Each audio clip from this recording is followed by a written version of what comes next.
Assalamu alaikum and welcome everyone to Bangladeshi Mathematicians Worldwide, country's first mathematical career-based podcast. বাংলাদেশে অনেক ক্ষুদে গণিতপ্রেমী রয়েছে, কিন্তু সঠিক গাইডলাইন ও রোল মডেলের অভাবের কারণে তাদের গণিত শেখার স্বপ্ন এবং গণিত নিয়ে কিছু করার স্বপ্ন হয়তোবা স্বপ্নই থেকে যায়। স্কুল কলেজ লেভেলে গণিত পড়ার পরে আন্ডারগ্র্যাড বা মাস্টার্স লেভেলে ম্যাথমেটিক্স পড়ার পর আসলে ক্যারিয়ার চয়েসেস বা কী ক্যারিয়ার প্যাথ অ্যাভেলেবল আছে সেটাও হয়তোবা অনেকে জানে না। অথচ অগণিত বাংলাদেশিরা গণিত পড়েই data science, artificial intelligence, machine learning, বড় বড় tech companies like Microsoft, Google, IBM এর মতো টপ টেক কোম্পানিজে জব করছেন। কিংবা অনেকে হয়তোবা নেচার, এলসেভিয়ারের মতো বড় বড় জার্নালে তাদের রিসার্চ পাবলিশ করছেন। এই তুখোর গণিতবিদদেরকে সামনে তুলে আনতেই আমরা শুরু করেছি বাংলাদেশি ম্যাথমেটিশিয়ানস ওয়ার্ল্ডওয়াইড। আমাদের প্রমোশনাল পার্টনার হিসেবে সাথে থাকছে নটরডেম ম্যাথ ক্লাব। হোস্ট হিসেবে আছি আমি মাইশা মোর্শেদ এবং আমার সাথে আছে তানহা খন্দকার। আসসালামু আলাইকুম সবাইকে। আমি তানহা খন্দকার, পড়ছি ঢাকা বিশ্ববিদ্যালয় গণিত বিভাগে। আজকে আমাদের সাথে গেস্ট হিসেবে আছেন আমাদের আতিকুর রহমান ভাইয়া। ভাইয়া এখন MBA করছেন Ohio State University Fisher College of বিজনেসে। তো ভাইয়া আসসালামু আলাইকুম, কেমন আছেন? ওয়ালাইকুম আসসালাম, আমি ভালো আছি। And first of all, I appreciate you guys to this session because I think this is one of the most effective ways to learn from the seniors and to get connected with them. So this is much appreciated, and Thank I'm you. looking forward. তো ভাইয়া, আমরা একদম serious প্রশ্নে যাওয়ার আগে একটু ছোট করে জানতে চাবো যে আপনার স্কুল, কলেজ কোথায় ছিল, আর হচ্ছে আপনার university undergrad, major and masters.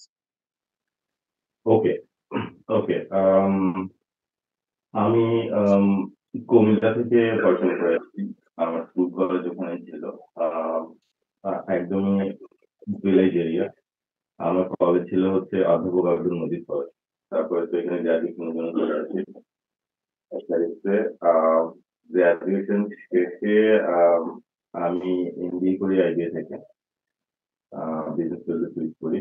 তারপরে আমি আমার ক্যারিয়ার স্টার্ট করি হচ্ছে একটা প্রাইভেট কমার্শিয়াল ব্যাংকে ম্যানেজমেন্ট ট্রেনিং করতে। দেন ওখান থেকে সুইচ করে আবার আরেকটা ব্যাংকে চলে আসি, মিউচুয়াল ট্রাস্ট ব্যাংক, MTB। সেখানে ম্যানেজমেন্ট ট্রেনিংতে।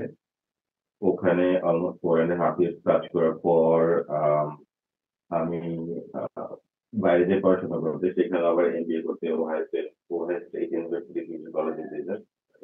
আর কারেন্টলি আমি MBA করছি final semester, and I'm going to start my professional career from next May. ওকে ভাইয়া, খুব ভালো লাগলো শুনে। তো আমরা যখন হচ্ছে স্কুল কলেজ পেরিয়ে ভার্সিটি লাইফে যাই, আমাদের এক একজনের এক একটা স্বপ্ন থাকে। কেউ ডাক্তার হবে, কেউ ইঞ্জিনিয়ার হবে। তো আমার কোয়েশ্চেন হচ্ছে যে আপনি কেন ম্যাথমেটিক্স চুজ করলেন? এটা ইন্টারেস্টিং কোয়েশ্চেন, কেন ম্যাথমেটিক্স চুজ করা। আমার কাছে মনে হয় এটার জন্য it was a decision of two different factors. First of all, obviously আমরা যখন এডমিশন দিতে আমাদের কিছু প্রায়োরিটি সাবজেক্ট থাকে, তো সেটা না পেলে তখন আমরা কি করি, সেকেন্ড প্রেফারেন্স যেটা সেটা দিয়ে যাই। তো আমার সবসময় ইচ্ছা ছিল যে আমি কোয়ান্টিটেটিভ বিষয়ে পড়তাম, প্রেফার্ড সাবজেক্ট ছিল কম্পিউটার, যেটা পাইনি। সেই জন্য হচ্ছে সেকেন্ড বেস্ট অপশন ম্যাথমেটিক্স ছিল আমার কাছে। কারণ ম্যাথমেটিক্স সেকেন্ড বেস্ট অপশন হওয়ার পিছনে একটা রিজন ছিল যে আমি তো কোয়ান্ট নিয়ে কাজ করতে চাই। তো আমার কাছে মনে হচ্ছিল যে সেটা চ্যাটে হতে পারে অথবা ম্যাথে হতে পারে। বাট যখন আমি ডিসাইড করতেছিলাম তখন আমি আমার কাছে মনে হচ্ছিল আসলে গো ফর ম্যাথমেটিক্স। তো এই দুইটা রিজন, এডমিশন টেস্ট এবং প্রেফারেন্স, এই দুটোর জন্য ছিল আমার কাছে। গ্রেট। তো আচ্ছা ভাইয়া, এরপর হচ্ছে আমরা জানতে চাবো যে অনেকে বলে যে ইউনিভার্সিটিতে উঠলে খালি চিল আর চিল, আবার অনেকে বলে যে ইউনিভার্সিটি লাইফে প্রচুর প্যারা। তো আপনার ক্ষেত্রে কোনটা? আর হচ্ছে যে আপনি হচ্ছে ইউনিভার্সিটি লাইফে লাইক এক্সট্রা কারিকুলার অ্যাক্টিভিটিস এ জড়িত ছিলেন কি, সেটা সম্পর্কে যদি বলতেন। আর হচ্ছে এক্সট্রা কারিকুলার অ্যাক্টিভিটিস নিয়ে আপনার পার্সপেক্টিভ কি? অনেকে বলে এক্সট্রা কারিকুলার অ্যাক্টিভিটিস করলে CGPA কমে যায়, টাইম ওয়েস্ট। সো আপনার পার্সপেক্টিভ আমরা জানতে চাই। আচ্ছা, একটু চিল পার্ট নিয়ে স্টার্ট করি। প্রথম আসার পরে আমাদের ওরকম একটা পারসেপশন ছিল ভার্সিটি আসলে খুবই চিল হবে, কিন্তু ম্যাথমেটিক্স স্টার্ট করার পরে আসলে ওরকম চিল ছিল না, কারণ আমরা সবাই জানি যে ম্যাথমেটিক্স ডিপার্টমেন্ট একটু ডিফিকাল্ট। তো প্রথম বছর যেটা হয়, আসলে আমার ব্যাচে আমার কাছে মনে হয় দুই টাইপের মানুষ ছিল। যারা খুব চিল করতো, আবার যারা হচ্ছে একটু পড়াশোনা নিয়ে বা সিরিয়াস ছিল। তো প্রথম দিকে একটু বেশি চিল করতে গেলে যেটা হয়, সিজিপিএটা ডাউন হয়ে যায়, তখন সেটা ওঠানো একটু কষ্ট হয়। কিন্তু প্রথম ১ বছর ২ বছর যদি একটু সিরিয়াস পড়াশোনা করে সিজিপিএটা একটু স্ট্যান্ডার্ড করে নেওয়া যায়, তারপরে ঠিক করলেও সমস্যা নেই, খুব বেশি পড়ে। তো এইটা ছিল হচ্ছে আমার স্ট্র্যাটেজি। আমি শুরুতে একটু সিরিয়াস ছিলাম, প্রথম ১ বছর ২ বছর একটু সিরিয়াস ছিলাম, যখন আমার সিজিপিএটা মোটামুটি একটা লেভেলে চলে আসছে এবং আমি ডিসাইডেড যে আমি টিচার হব না, তখন থেকেই হচ্ছে আমার মানে সেকেন্ড ফেজটা শুরু, যে আচ্ছা ঠিক আছে এবার একটু চিল করি। তো ওই সময় আসলে প্রচুর ফান হইতো। আর এক্সট্রা কারিকুলার অ্যাক্টিভিটিস নিয়ে বলতে গেলে আমার কাছে মনে হয় এটা একটা balance between CGPA and extracurricular activities.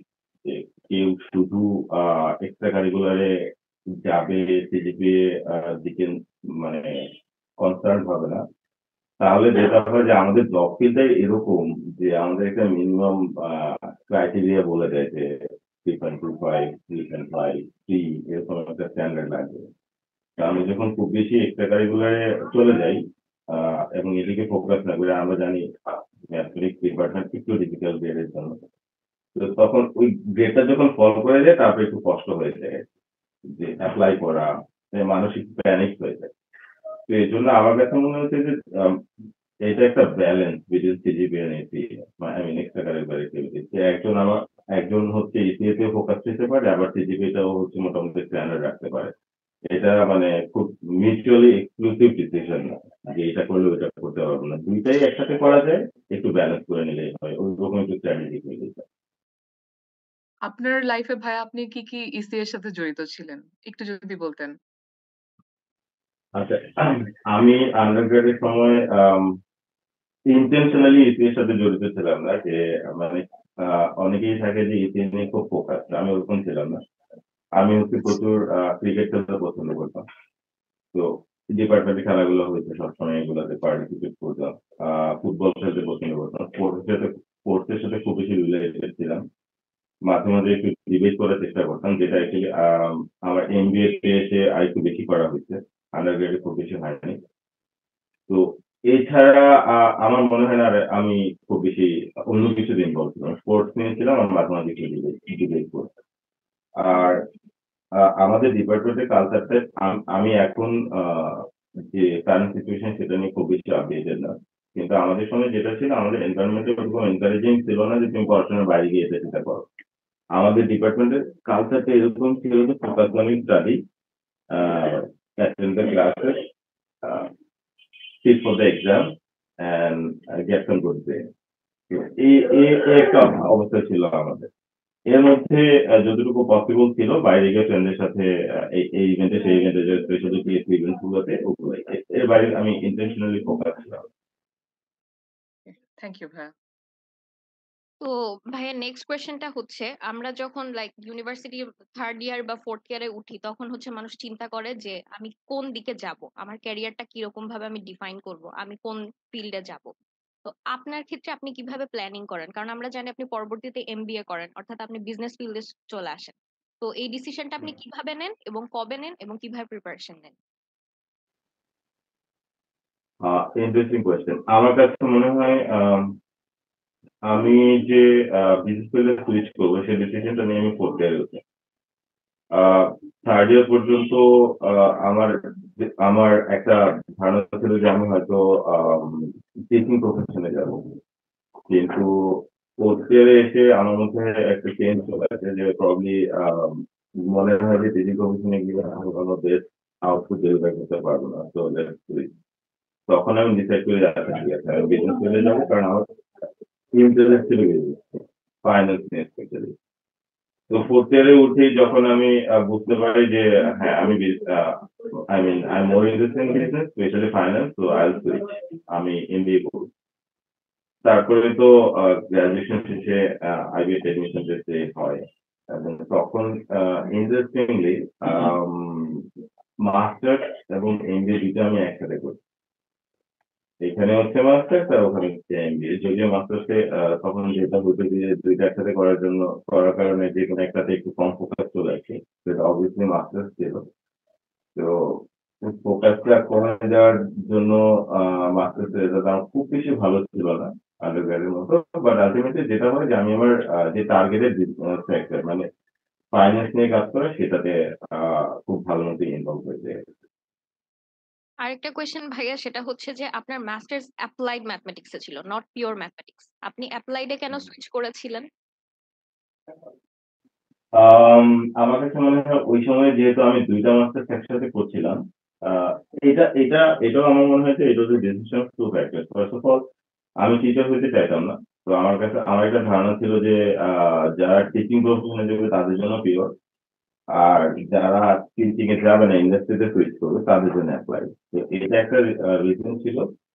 আর আরেকটা রিজন ছিল হচ্ছে আমার ক্লাসে যারা অনেক বেশি সিরিয়াস স্টুডেন্ট ছিল প্রফেশন নিয়ে, আই মিন একাডেমিক প্রফেশন নিয়ে, যারা হচ্ছে পড়াশোনার সাথে রিলেটেড থাকে, তারা সবাই পিওরে চলে যাচ্ছিল। তখন আমাদের মধ্যে একটা জিনিস ছিল, আচ্ছা ঠিক আছে তাহলে সুইচ টু অ্যাপ্লাই, কারণ ওইটা মনে হয় more like industry related and since I am not going to be a teacher, so I mean let study apply mathematics. Also ভাইয়া, আমাদের মতো অনেকেই থাকতে পারে যারা হচ্ছে ভবিষ্যতে এমবিএ করতে চায়। আর স্পেশালি আমরা যখন এমবিএ এর কথা বলি, সবাই আইবিএ, ইউনিভার্সিটি অফ ঢাকার কথা বলে। তো ওখানে চান্স পাওয়াটাও অনেক কঠিন। সো আপনি মাস্টার্স কন্টিনিউ করেছেন, আবার আইবিএ তে আপনার এমবিএ করেছেন। সো আইবিএ তে চান্স পাওয়ার জন্য আপনার প্রিপারেশন কেমন ছিল? It's very hard to get in. IB interestingly আমার ক্লাসে একটা গ্রুপ ছিল যারা আইবি থেকে এমবিএ করতে, 4-5 জনের একটা গ্রুপ ছিল আমার ফ্রেন্ড সার্কেল। তো যেটা হতো যে যখন একটা মানে সেম টার্গেট নিয়ে আগাচ্ছে, একদম একটা গ্রুপ হয়ে যায়, ফ্রেন্ড হয়ে যায়, তখন কাজ অনেক ইজি হয়ে যায়। কারণ আমরা ফ্রেন্ডসদের দিয়ে অনেক বেশি ইনফ্লুয়েন্স হই। তো আমরা হচ্ছে একসাথে পড়াশোনা করতাম, ডিআরই ওয়ার্ড, ব্যালেন্স 4000, তারপরে হচ্ছে ওয়ার্ড স্মার্ট, এই বই, এডমিশন টেস্ট, আহ, তারপরে হচ্ছে বিভিন্ন মক টেস্ট করা, মেন্টরসে যাওয়া, এই জিনিসগুলো করে করে যেটা হইতো যে আমরা এটা স্টার্ট করছিলাম হচ্ছে ফোর্থ ইয়ার থেকে। আমি পার্টিকুলারলি ফোর্থ ইয়ারের বিগিনিং থেকে স্টার্ট করে দিয়েছিলাম। যে জন্য যেটা হয়েছে যে 1 বছর আমি বেশ ভালো সময় পেয়েছি নিজেকে প্রিপেয়ার করার। আর আমার যেহেতু আই মিন সিজিপিএ নিয়ে কোনো প্যারা ছিল না, টেনশন ছিল না, কারণ আমার যেটা দরকার ছিল সেটা হয়ে গেছে। তো সেজন্য I was fully focused on admission parameter, এবং নিজেকে 1 বছর ওইভাবে প্রিপেয়ার করে তারপরে তো গ্রাজুয়েশন হয়ে গেছে। But it was a journey of like more than 6 months, uh, and it was not an easy journey.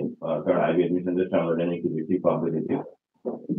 তো বাট আমার কাছে মনে হয় যে ম্যাথমেটিশিয়ান হওয়ার সুবাদে আমাদের একটা অ্যাডভান্টেজ আছে, কারণ আইবি admission টেস্টে দুইটা সেগমেন্ট, একটা হচ্ছে ম্যাথ আর একটা হচ্ছে বায়ো। কোয়ান্ট সেকশনে আমরা একটা অ্যাডভান্টেজ পাই, কারণ আমরা it's not only my higher education, I mean undergraduate mathematics, it's because যে আমরা একটা ম্যাথমেটিক্স এনভায়রনমেন্টের সাথে ইনভলভ। কারণ এডমিশন টেস্টে যে ম্যাথ গুলো আছে সেগুলো মোটামুটি এইচএসসি লেভেলের, বাট আমরা যেহেতু অনেক বেশি এটা নিয়ে কাজ করি আমরা মোটামুটি কনফিডেন্ট থাকি। তো এই অ্যাডভান্টেজের জন্য আহ, মোটামুটি ইংরেজিতে যদি একটু প্র্যাকটিস করে নেওয়া যায় তাহলে আমাদের হোপফুলি আমাদের ম্যাথমেটিশিয়ানটা। থ্যাংক ইউ ভাইয়া। ভাইয়া, আরেকটা কোয়েশ্চেন হলো, আমরা তো অনেকে গ্রাজুয়েশন করার পর মানে আন্ডারগ্রাড শেষে আমরা বিদেশে পড়তে যেতে চাই। তো মানে অনেক এক্সামস দিতে হয়। মানে ওই পাথটা যদি একটু বলতেন যে জিআরই, জিম্যাট কি কি দিতে হয় বা কিভাবে স্কোর কিরকম থাকে, ইন শর্ট একটু বলতেন যদি।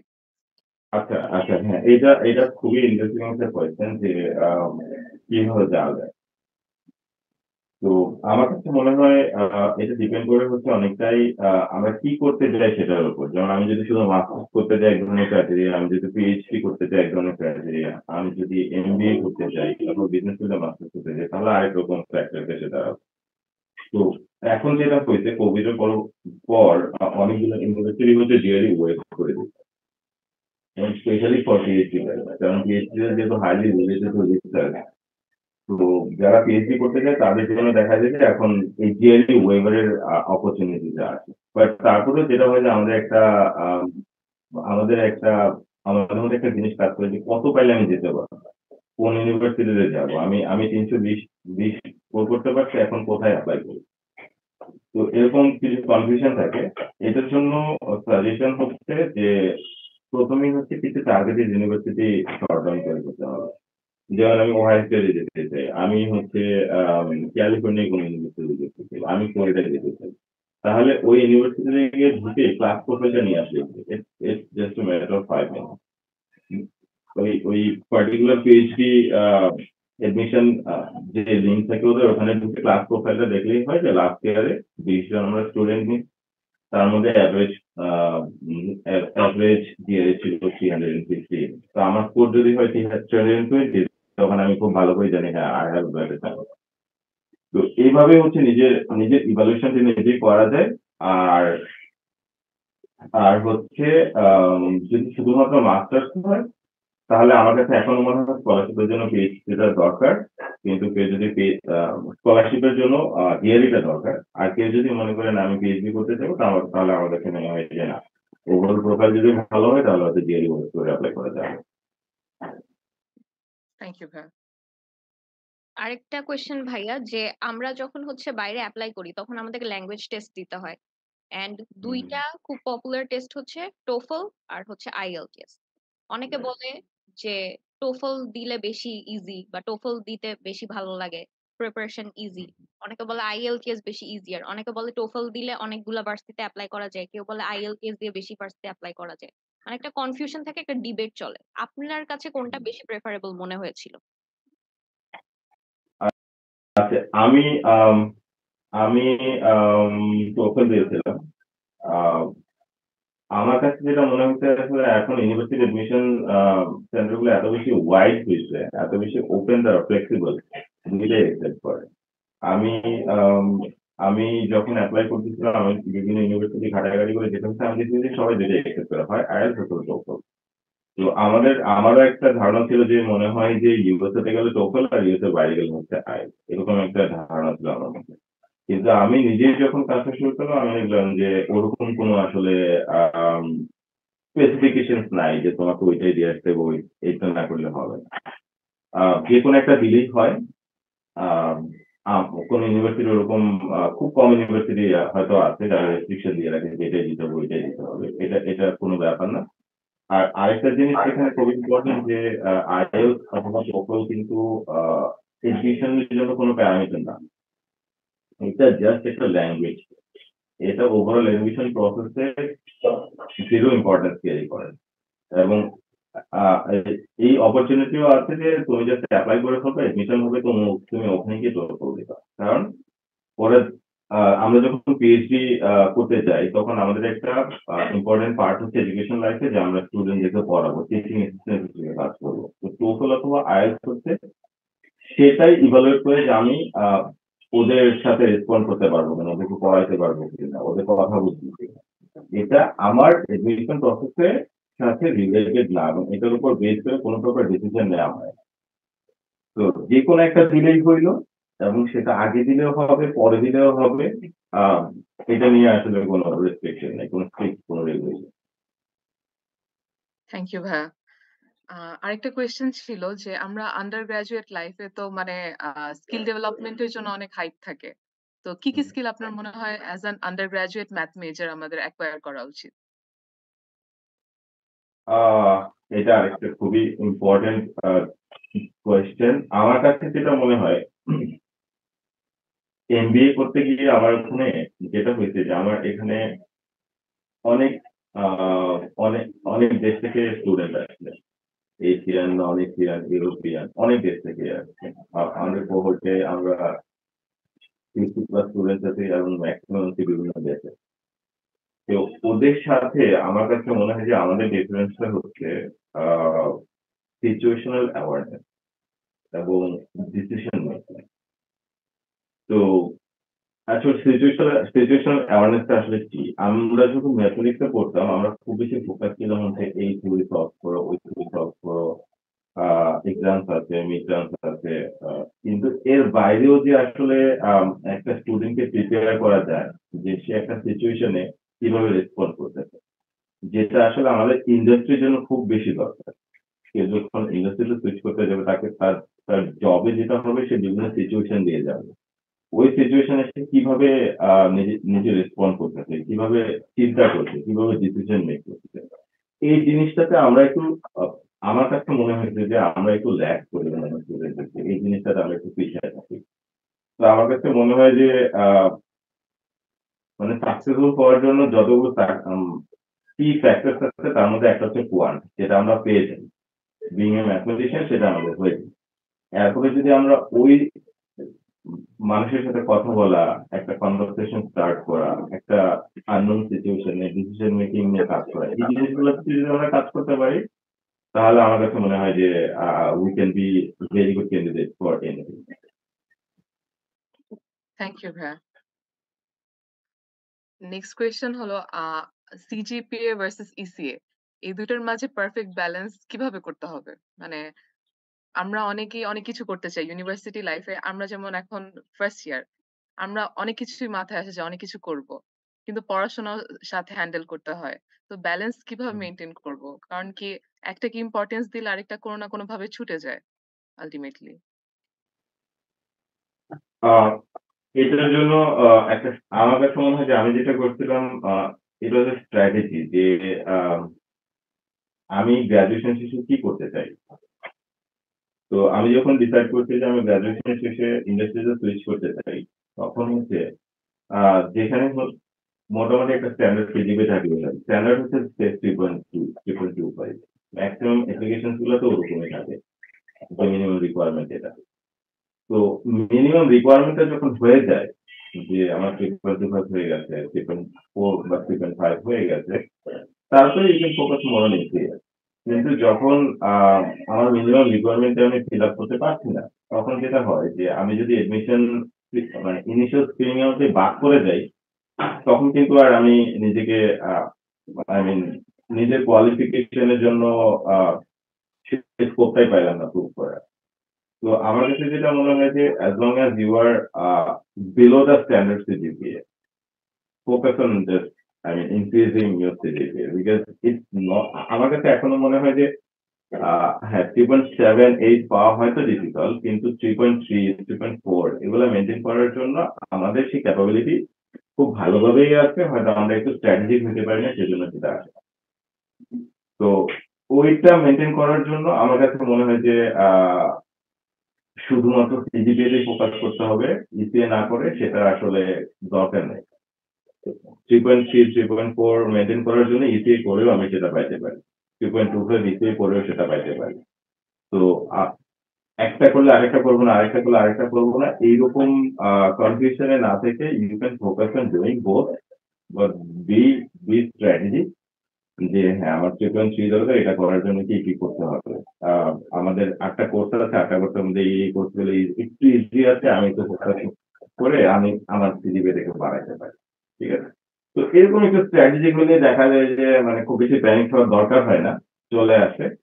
আর যদি কেউ ইন্ডাস্ট্রিতে যায় তাহলে আমি বলবো যে একটা বাদ দিয়ে আরেকটা করার দরকার নাই, try to maintain both, but in a strategic way যে তুমি কোনো দিকে পিছায় না যাচ্ছ। আমি পরে যেন মনে না হয় যে আমি এখানে আর একটু বেশি করতে পারতাম। So be strategic, and I think you can do both at the same time. Thank you ভাইয়া। আরেকটা কোয়েশ্চেন হলো how to pick the perfect country to study abroad, মানে আপনি কিভাবে পিক করেছিলেন যে এই দেশটাই আমি যাব? আচ্ছা, হ্যাঁ এটাও আরেকটা ইন্টারেস্টিং কোয়েশ্চেন, কারণ আমি শুরুতে যখন অ্যাপ্লাই করা স্টার্ট করেছিলাম আমার কাছে দুইটা কান্ট্রি ছিল আলটিমেটলি, কানাডা, ইউএস। তো আমি যেটা করেছিলাম, আমি এমবিএ করতে চাই। তো আমি এমবিএ ফিল্ড নিয়ে স্টাডি করেছি, এমবিএ পরে জব অপরচুনিটি নিয়ে স্টাডি করেছি দুই কান্ট্রিতে।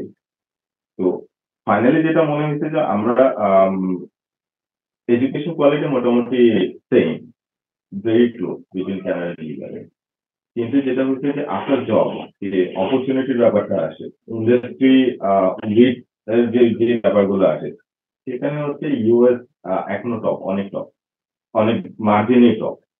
তো এই ব্যাপারগুলা স্পেশালি অপরচুনিটি আফটার এডুকেশন, ওই ফ্যাক্টরটাই হচ্ছে আমার ডিসিশন মেকিং অনেক বেশি ইনফ্লুয়েন্স করে। আহ, আমি অনেকেই হচ্ছে আমার কান্ট্রি চুজ করতে চাই হচ্ছে লাইফের ইজিনেসের উপর বেস করে, যে আমি আমি আমার লাইফটা কত স্মুথ হবে ওখানে, আমি ওখানে স্টে করতে কত ইজি হবে, এই জিনিসগুলোর উপর বেস করে অনেকে ডিসিশন নিতে চায়। তো সেটাও হতে পারে, মানুষের আসলে এক একজনের এক এক রকম প্রেফারেন্স থাকে। তো আমার প্রেফারেন্স ছিল যে না, আমি এডুকেশন শেষ করে এমবিএ শেষ করে আমি একটা টপ কোম্পানিতে জয়েন করতে চাই, আমি ওই ইন্ডাস্ট্রিতে কাজ করতে চাই, আমি এই ধরনের এক্সপোজার পাইতে চাই। তো এই ব্যাপারগুলো যখন চলে আসছে, ওই ফ্যাক্টর গুলো যখন চলে আসছে, তখন আমার ডিসিশন মেকিং অনেক ইজি হয়ে গেছে। যদি শুরুতে আমি হচ্ছে কানাডাতে দুইটা ইউনিভার্সিটিতে অ্যাপ্লাই করছিলাম, আহ, দুইটাতে এডমিশন হয়েছিল। পরে আবার ইউএসএ অ্যাপ্লাই করলাম, ওভারঅল 5টাতে অ্যাপ্লাই করছিলাম, সব জায়গায় এডমিশন হয়েছে। বাট অনেকগুলো ফ্যাক্টর যখন চলে আসে, specially career opportunity after education, তখন আমার ডিসিশন মেকিংটা ইজি হয়ে গেছে। থ্যাংক ইউ ভাইয়া। ভাই আপনার এখন আহ, এখন তো ওহাইওতে আছেন, তো আপনার লাইফ রিসার্চ এ সম্পর্কে যদি একটু বলতেন। আচ্ছা, ওহাইও স্টেট, আমি যাওয়ার আগে আমার খুব বেশি ধারণা ছিল না, কিন্তু এখন যে পারসেপশন আমার ওহাইও সম্পর্কে ছিল, সেটা খুবই কালচারালি ডাইভার্স একটা স্টেট।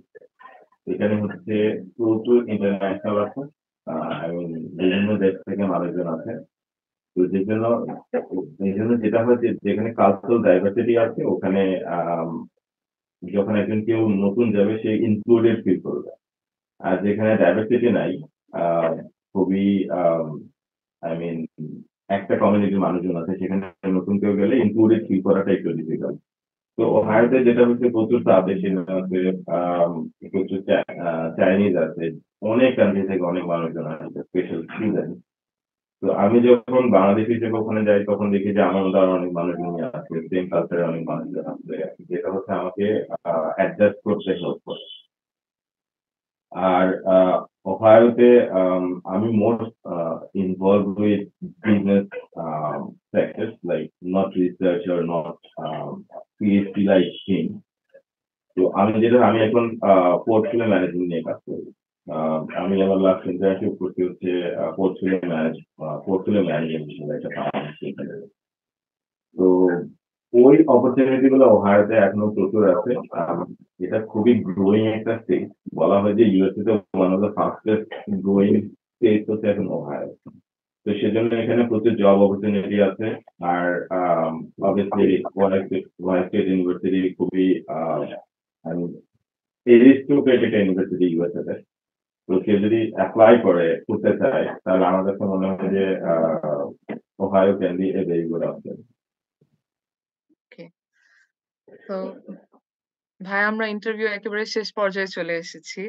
তো আপনার যদি আমাদের অ্যাজ আ সিনিয়র, আপনি যদি আমাদের জন্য কিছু বলতেন, জুনিয়রদের উদ্দেশ্যে কিছু অ্যাডভাইস, কিছু সাজেশন। সাজেশন আসলে,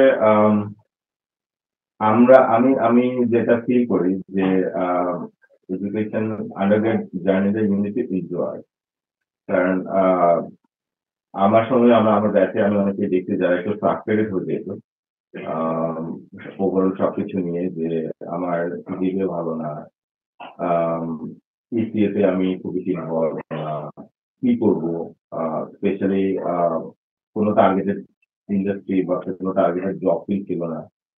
তো অনেকেই আমরা এরকম থাকি। আবার একটা বিরাট চান্স হচ্ছে অলওয়েজ গভর্নমেন্ট জবের পিছনে কাজ করে, যে না ওইটাতে অ্যাপ্লাই করবো, এখানে কিখানে অ্যাপ্লাই করবো। তো আমার কথা হচ্ছে, সাজেশন হচ্ছে যে ন্যারো ডাউন নিউ টার্গেট। খুব বেশি আম, খুব বেশি কিছু করতে চাই, এটা করতে চাই, ওটা করতে চাই, আমি গভর্নমেন্ট জবে যাবো, আমি প্রাইভেট সেক্টরে যাবো, বাইরে পিএইচডি করতে যাবো। যখন ফোকাসটা অনেক বেশি ওয়াইড হয়ে যায়, তখন দেখা যায় যে অনেক বেশি কম্পারিজন চলে আসে, এবং কম্পারিজন আসে, তখন আমার মনে হয় যে আমি হয়তো একটু পিছনে পড়ে যাচ্ছি। বাট আমার যখন ফোকাসটা আমি হচ্ছে স্পেসিফিক করে ফেলতে পারি যে আমি গ্রাজুয়েশন শেষে আমি বাইরে যাব, তখন আর অন্য কিছুতে আমার কম্পারিজন নেই না, তখন আমি বাইরে যাওয়া নিয়ে কাজ করতে থাকি। অথবা গ্রাজুয়েশন শেষে আমি ফাইন্যান্স ইন্ডাস্ট্রিতে ব্যাংকিং ইন্ডাস্ট্রিতে যাবো, তখন আমার ফোকাসটা হয় একটা ব্যাংকিং ইন্ডাস্ট্রিতে ভালো ক্যান্ডিডেট হওয়ার জন্য, নিজেকে কিভাবে প্রিপেয়ার করা যায়। তো এইভাবে যখন ফোকাসটা একটু আগে থেকে ঠিক করে ফেলা যায়, তখন আমার কাছে মনে হয় যে ওই যে ভার্সিটি লাইফে যে ফিল করার ব্যাপারটা, এটা কিছুটা হইলেও আছে, যে না আমি এখন মোর ফোকাস, আমি নিজেকে ওইভাবে প্রিপেয়ার করছি। আর যখন এই ফিলিংসটা চলে আসে যে আই এম প্রিপেয়ার্ড, তখন ইউ ক্যান টেল। কারণ আমার কাছে মনে হয় যে being a student of Dhaka University, you have that capacity to get into any industry. This is just a matter of taking decision যে আমি ওখানে থাকতে চাই। আর আমি যখন এমবিএ স্টার্ট করেছিলাম আইবিএ তে, প্রথম ক্লাসে একটা ইন্ট্রোডাকশন পার্ট ছিল, যখন হচ্ছে আমি যখন বলছি যে আমার আন্ডারগ্রাজুয়েট ম্যাথমেটিক্সে, তখন আমাদের প্রফেসর ছিলেন, উনি আমাকে বলছিলেন যে sky is the limit for you. তো বিং এ ম্যাথমেটিশিয়ান, আমরা হচ্ছে, আমার কাছে যেটা মনে হয় যে you have enough capacity, I mean quantitative capacity to get into any industry. You just need to polish yourself. You just need to improve yourself, and also you just need to focus on how you can get into any particular industry. Then you can start your preparation and you can get into it. So ফোকাসটাকে ঠিক করা, এবং তারপর থেকে নিজেকে একটু একটু করে প্রতিদিন ইমপ্রুভ করা, and then obviously at the same time you can go far. আমাদের কোনো এটা strategy. So thank you so much ভাইয়া, আপনি দেশে আসছেন আপনার ফ্যামিলির সাথে টাইম স্পেন্ড করতে, সেখানে আপনি আমাদেরকে এতক্ষণ সময় দিলেন। আর এটা আমাদের জন্য অনেক অনেক হেল্পফুল হবে যখন সামনে পরবর্তীতে আরো স্টুডেন্ট যারা আসবে ম্যাথমেটিক্স পড়তে, তাদের জন্য এটা একটা পাথ ফাইন্ডার হবে। So thank you so much আমাদেরকে টাইম দেওয়ার জন্য। তো আমাদের ইন্টারভিউ সেশনটা এখানে শেষ হচ্ছে। Thank you, Maisha. Thank you, Tanha. Um, you guys are doing a great job. এবং আমি এটা বিলিভ করি যে অ্যালামনাইদের সাথে কানেক্ট হওয়ার জন্য হচ্ছে বিভিন্ন ধরনের অ্যাক্টিভিটিজের মাধ্যমেই তাদের সাথে কানেক্ট হতে হয়। সেটা এরকম এক্সপিরিয়েন্স শেয়ারিং হতে পারে, সেটা কোনো ইভেন্ট অর্গানাইজেশন হতে পারে ক্যাম্পাসে। But I mean just keep it in mind that অ্যালামনাইরা তোমাদেরকে মানে জুনিয়রদেরকে যে ধরনের এক্সপিরিয়েন্সের মাধ্যমে তাদেরকে এনলাইট করতে পারবে, সেটা পাওয়াটা অন্য কোনো উপায় খুবই ডিফিকাল্ট। কারণ we have seen everything that you are seeing right now. So we can tell you like this might turn into a good thing, this might not turn into a good thing. আমরা এখন সেই জিনিসটা যেহেতু experience হয়ে গেছে, সেজন্য একটু বলতে পারি যে হ্যাঁ, ওইটা মনে হয় ঠিক আছে। So I mean, thank you for this event. This is a great way to get connected with alumni, and wish you all the best. Thank you so much ভাইয়া, আপনার জন্য অনেক শুভকামনা।